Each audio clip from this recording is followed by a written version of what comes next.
You're tuned in to the Ross Tucker Football Podcast, guiding your gridiron journey, none other than your host, former NFL lineman, Ross Tucker. Oh, yeah, it is.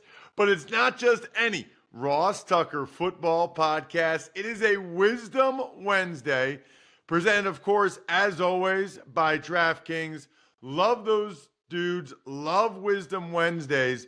We got the perfect guest today. I don't know if this is even the proper intro for him when we bring him on, but the guy's basically the co-creator, co-inventor. I don't know. He'll probably say not really, but we'll get to him in a second. Eric Galko, who I think a lot of you know because he's been on the College Draft Podcast before. Unbelievable job with Optimum Scouting, as well as the Shrine Bowl, and a bunch of other things. But I don't know that I even realized it until Tuesday that he was involved with the new kickoff rule. We'll get to that momentarily. You guys know the deal. I love winners. We'll have winners on tomorrow's show with Greg Cosell, which I know you guys love. At Ross Tucker NFL, at Ross Tucker Pod on social media. If you guys want to spread the word somehow, you can even just rate and review the show. Love those of you who take advantage of the sponsors, of course. Send that to me, Ross at rosstucker.com. And then the YouTube shout out, always very cool as well. YouTube.com/Ross Tucker NFL. Love doing those videos for you and love the big show. The Big Show. All right, check him out on social media at Eric Galko, Galko. He's been on College Draft before. He's as good as there is out there in terms of the scouting community. In fact, as we're talking right now, Eric is in Frisco, Texas for the Big 12 Pro Day, which makes a lot of sense to me, by the way, Eric. I didn't even hear about this until you and I were talking before we started recording, that there's one pro day for the entire conference. That makes a lot of sense to me. There was a day last week where it was like Alabama, Ohio State, USC all had their pro days on the same day. That doesn't make sense. Yeah, and allows, first off, it makes all the Big 12 teams aren't deciding, do I go to Texas Tech's pro day or Iowa State's pro? They can all be at one. And also, if you're a GM and decision maker, you may not love one player from this school, but you like a couple guys here, like a couple guys here. It's more worth your time to see a lot of guys in one area across 2 days than just go off to one-off campuses here or there too. So I think this may be the future of how a lot of conferences, especially mid-size, the MAC conference, Conference USA, having one unified pro day. There's some negatives, but I think for the positives, it helps these players out quite a bit. Yeah, that makes a lot of sense for sure. The other thing that makes a lot of sense, Eric, to me at least, is the new kickoff rule. So you were listening during the intro when I kind of laid it out there. I don't know if I laid it on too thick or not, but let's start at the beginning and sort of the genesis of the NFL's new kickoff rule and how you were fortunate to be a part of it. Yeah. Well, I'll give a lot of credit first and foremost to Sam Schwartzstein, who this was really his brainchild. He led a lot of this discussion, a lot of the communications with people in the special teams community, a lot of creative people outside of football. He did all that research back in early 2018 when the XFL had just gotten launched and hired Oliver Luck to be the commissioner. Sam was one of the first couple hires that Oliver brought on, and he was tasked with really taking away plays that don't matter in the game of football. And there's punt aspects, there's extra point aspects the XFL did, there's replay things the XFL did, but the kickoff is really the most unique one that took a lot of time. And when I was brought on in early 2018, we were down at junior colleges in Mississippi using JUCO players to test this out, using semi-pro guys. We probably tested this 30 times across different days and across about 2 years before we actually put it into a game in the XFL. And what we were testing was kind of the edges. How is it refereed? Where do you line up everybody that's involved in this unique kickoff? What are the rules if things go awry? What's the purpose of doing this? And Sam and myself, coming from more data analytics background, we wanted to be able to verify everything we said as well too. So it took over 2 years to really test and feel comfortable with it. And I think it's a credit to our team that the NFL is not only adopting this new kickoff, which is radically different, they're doing it without ever putting it into practice in an NFL preseason game or testing it out. They really trust it's going to work for the long haul right away this season. Yeah, I mean, dude, you helped change the sport of football. And honestly, Eric, probably, this might be, especially probably for casual fans, but even for diehards, this might be the most clearly visible difference in the sport that they've seen in their lifetimes, right? Like, I mean, the expression, the opening kickoff and running down on the kickoff and all that stuff, like you're changing the sport of football in a really, I think, a positive way because it's a lot safer than the play that ended my career as I herniated a disc in my neck on the 4-man wedge in 2007 against the Ravens. But also, you're keeping the play in the game and keeping it an exciting and a play, to use your words, that matters. Yeah, and I think it's also unique too because a lot of the changes that happen in football, whether it's situational or strategic, come from the high school level and then up to college, and then the NFL starts to be adapting. The NFL here is going to be the only football played in America this year that's going to use the XFL kickoff. Even the UFL, which is a mix of the XFL and the USFL, they're not even going to use it. So the NFL is really being a thought leader on this one and moving things forward before having someone else make it for them, which I think is great progress for the NFL, who's historically been more focused on, having things come up the rank and being tried and tested. The NFL wants to make a drastic improvement here, and they made the bold choice to do that. So before I get too much further down the line, Eric, I gave you an intro. I don't know if I nailed it. What are all the different things you're doing now? Yeah, I'm the director of the East-West Shrine Bowl, college all-star game featuring first-round picks, all the best players for the past 99 years in college football. That's my main focus on a day-to-day basis is now leading the Shrine Bowl. I took over the Shrine Bowl back in 2021, right after the XFL ended unfortunately due to COVID. I transitioned from my role at the XFL as an executive to now being at the East-West Shrine Bowl. And what were you doing with the XFL that you were helping Sam develop this stuff? What was your role there? Yeah, my official title was Director of Player Personnel for the entire league. But I was, at the XFL, we were a pretty lean team. So there wasn't like a 20-person team to kind of do this all. It was myself and Sam, Justin King, Oliver Luck, Doug Whaley, and Brian Kilmeade. And that's about it that developed this XFL kickoff, a 5-man team going to JUCOs in Mississippi or semi-pro in Dallas, Texas, or York Hall football in Jacksonville and going across the country to test this out. So we all had different major titles, but again, back then the XFL was a very lean team as you're trying to, as you kind of said, change football in hindsight. So, I think it's better done visually. Yeah. And there are some things out there on social media that people can check out. But if you had to try to describe the new kickoff using just a word picture, Eric, how would you describe it? Yeah, what the goal it's trying to accomplish is keeping what we love about the past NFL kickoff, which is having returner catch the ball deep, make a couple plays, and break a big play if that's possible. And for the kickoff team, come downfield and make a tackle on the ball character, pretty quickly. What the kickoff was designed to do was if you kick it in the end zone, now the ball goes out to the 30 instead of the 25, which in the XFL is actually the 40. And kick out of bounds, it's even a further penalty, which incentivizes just to keep the kick in play.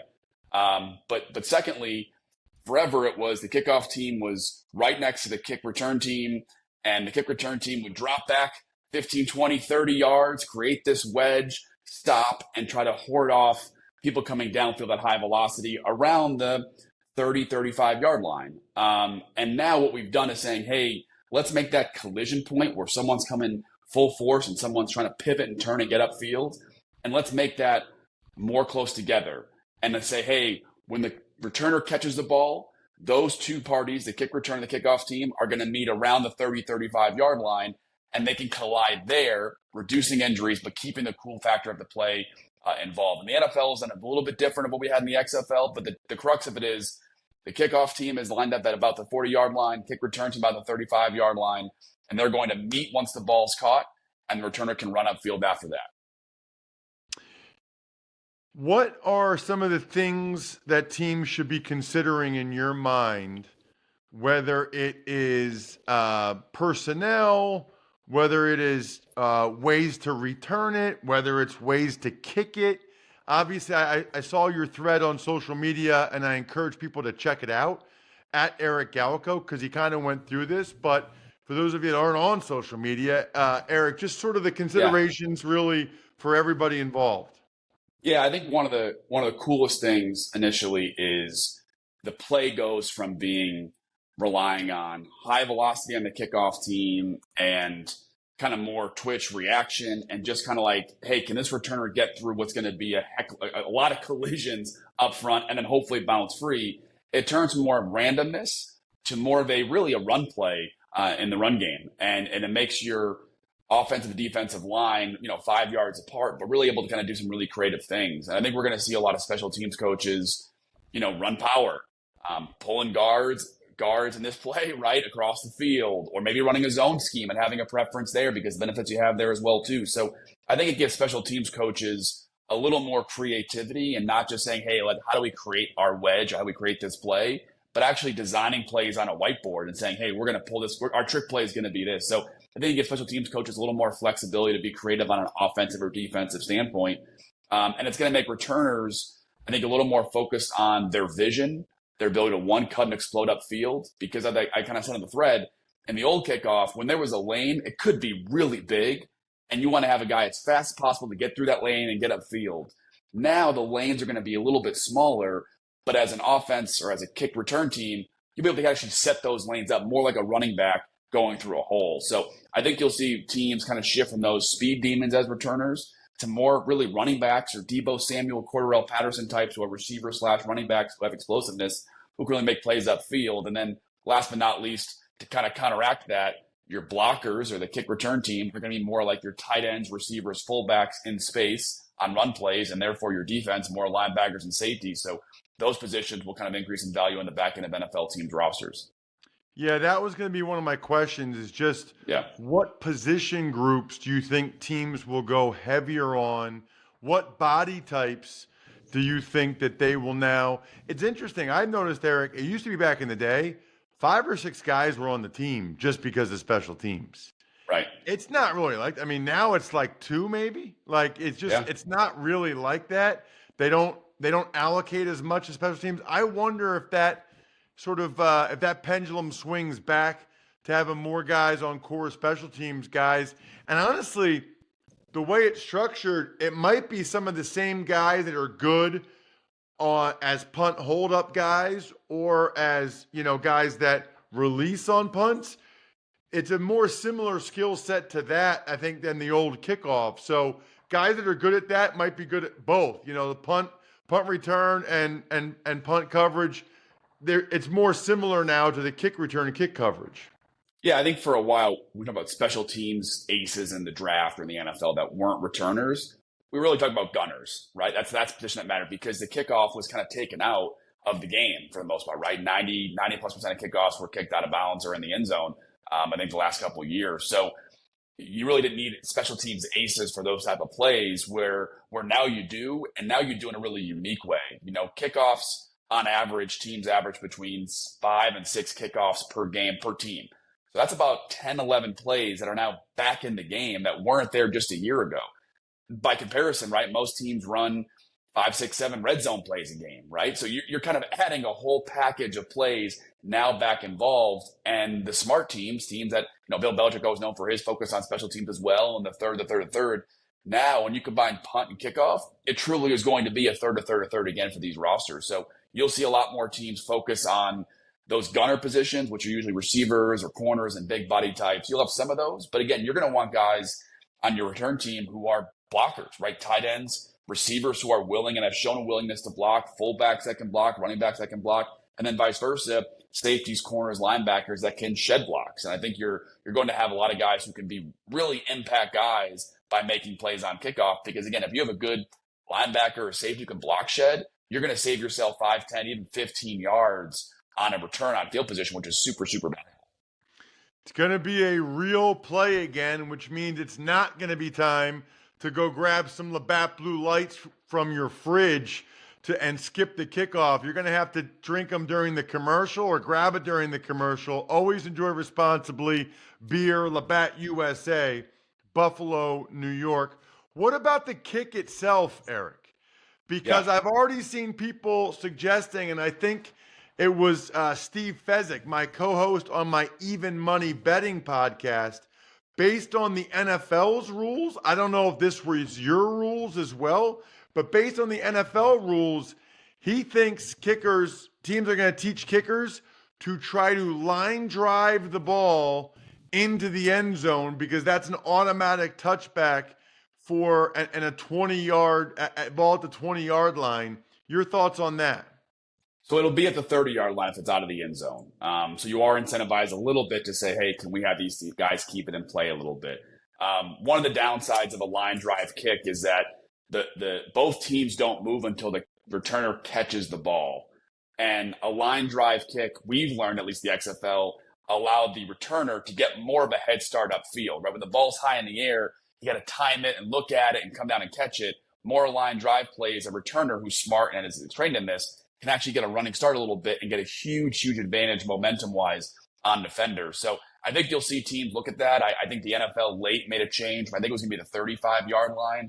If it was out of the end zone, now the 30-yard line, which maybe I don't necessarily agree with entirely for that exact reason.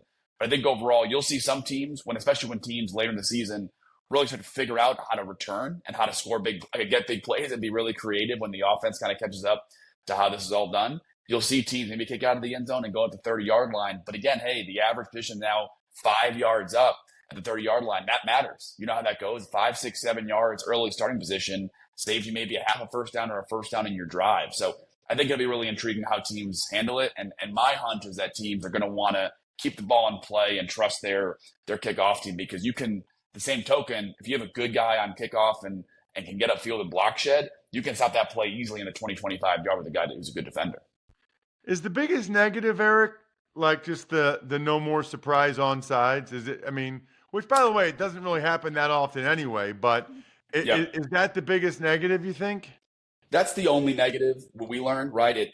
We knew that coming in. That's the one downside, is that you take away surprise onside. Based off our data back then, that was about 1% of kicks were onside kickoffs. So we're taking away 0.1% of all kickoffs that were traditional a year ago, which I think is a worthwhile replacement to get back 10 plays a game in the kickoff too. And I will say that I think this first year, maybe the first 2 years, we'll see a little bit of players not being used to this, right? The first year, I've talked to a couple NFL special teams coaches, and they're prepared more than I actually would have thought. And I'm not insulting them, but like, I didn't think it was so creative already. I've talked to coaches who are really creative in what they're going to do, because they've thought about this for a while now, for the last 5, 6, 7 months. And even a year ago, they brought this up in their committees. I think players will take some time. We've learned that players really took a little while, just because it's so different. It's so foreign. And even, like I said, as a run blocking play, some receivers and running backs have never been in an outside zone play before, right? And they got to learn what that even looks like in this new setting as well, too. So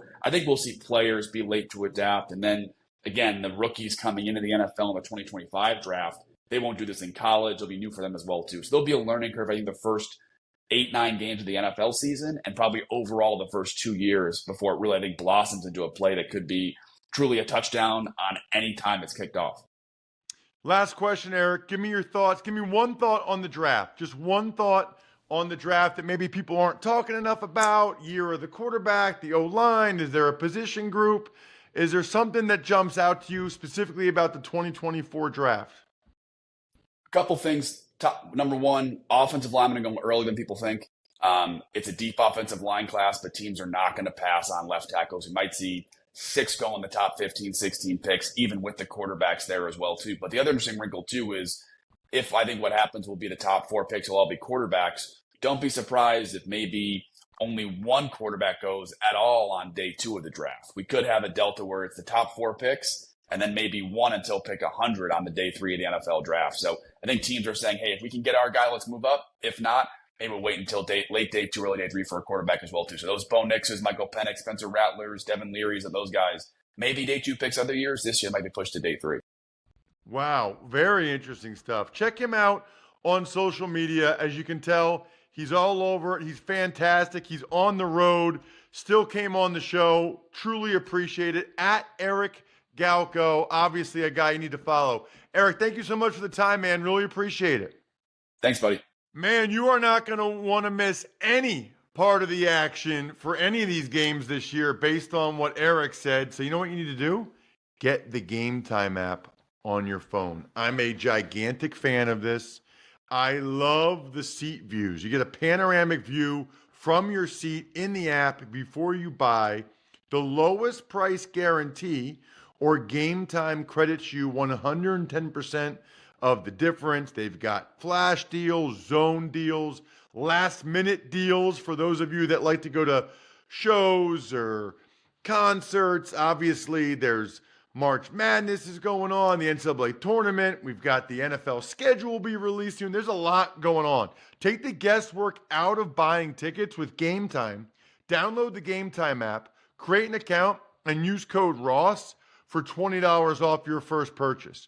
Terms apply. Again, create an account and redeem ROSS for $20 off. Download the Game Time app today. Last minute tickets, lowest price guaranteed. Tux Takes. All right, Ross. So the NFL, they banned the hip drop tackle. The coaches, they will now get an extra challenge if they get even one of their first two right. And as discussed, the hybrid kickoff rule was passed. So the hip drop tackle, let me just tell you guys, they're not going to call this very often. They're going to, if they see it, they're going to find the guy after the game, and these guys are going to try to stop doing it because they don't want to lose their money. Very hard to officiate. And by the way, it's a terrible idea to be throwing a lot of flags for something that most fans watching will have never heard of and don't know what it is. That's not good for anybody, right? So I think they'll do a pretty good job of sort of legislating these with fines, and then players will start to come up with different ways to tackle a guy and not fall on the back of their legs. Sort of like the horse collar part of it. I love the extra challenge because if you get one right, you should get another one. And I'm a big fan of the new hybrid kickoff rule. I just, the touchback, we had Jeff Miller on at the Super, earlier in the offseason, 22% were returned. I mean, it just became a totally ineffectual non-play that wasn't even it was oh, it's a touchback. Oh, it's a touchback. This, now it's interesting. Now it's exciting. Let's do it. Couple scheduling notes. Bears versus Texans will be the 2024 Hall of Fame game, and the NFL is going to play two games on Christmas Day this year. Yeah, I got thoughts on both these. First of all, Bears-Texans, boy, that's terrible news. That means you go to training camp at least a week before every other team. Players hate that. And as far as Christmas, I'm going to make that my Labatt take of the week, Jack. Presented by Labatt Blue Light, the pristine Canadian Pilsner. Enjoy your beers together so you can live life to the power of we. Always do it responsibly. Beer, Labatt USA, Buffalo, New York. I see so many people up in arms about player safety because of the two Wednesday Christmas Day games. First of all, Albert Breer said that the NFL is going to allow the networks to bid on both those games. So just off the top of my head, right? Peacock paid $110 million for a playoff game. You see the ratings for the Christmas games last year? It's like almost 30 million people. So let's just say, for argument's sake, it's $150 million each. So that's $300 million, of which the players get almost 50%. It's 48.5, but let's just say it's 50%. Again, make the math easy for me. That's $150 million that goes into the salary cap for the players. There's 1,600 players. Again, let's make the math easy for me. Let's say there's 1,500 players. That's $100,000 a player. $100,000 a player that goes into the system. So I exaggerate. I whatever. So let's say it's $75,000 or $50,000. If you went in NFL locker rooms and you said to the guys, "Hey, fellas, there's a 12.5% chance." 4 teams are going to have to play on Christmas. 12.5% chance that you'll have to play one of the 17 games already scheduled on short rest, but everybody gets an extra $75,000. Are you kidding me? 99% of the guys would sign up for that immediately. Immediately. Even if it was $50,000, 99% of the 12% chance that we have to play on short rest for a game we're already playing in front of $30 million people. Give me a break. Wide receiver Quez Watkins signs the Steelers. Commanders sign offensive line Michael Dieter. Steelers sign kick returner Cordell Patterson. Rams bring in Tre'Davious White, cornerback. Ravens sign offensive lineman Josh Jones. Eagles sign Paris Campbell. Chargers sign Kristen Fulton, the cornerback. Bills sign defensive lineman Austin Johnson. And the Lions release cornerback Cam Sutton. So I guess what's notable there is the Steelers bringing in Cordell Patterson. Rams signing Tre'Davious White coming off the torn Achilles. And Cam Sutton kind of knew that was going to happen. Other than that, I think we're done here. Thanks for tuning in to the Ross Tucker Football Podcast. Make sure to also check out Even Money, Fantasy Feast, and College Draft, all on the DraftKings Network on Samsung TV Plus, YouTube, or subscribe to your favorite platform. Shout out myfrontpagestory.com. Best birthday gift, best anniversary gift. It's a listener-owned, which is awesome. Kind of like backofficeschedule.com, steakhousesports.com, humanheadnyc.com, Sporticulture.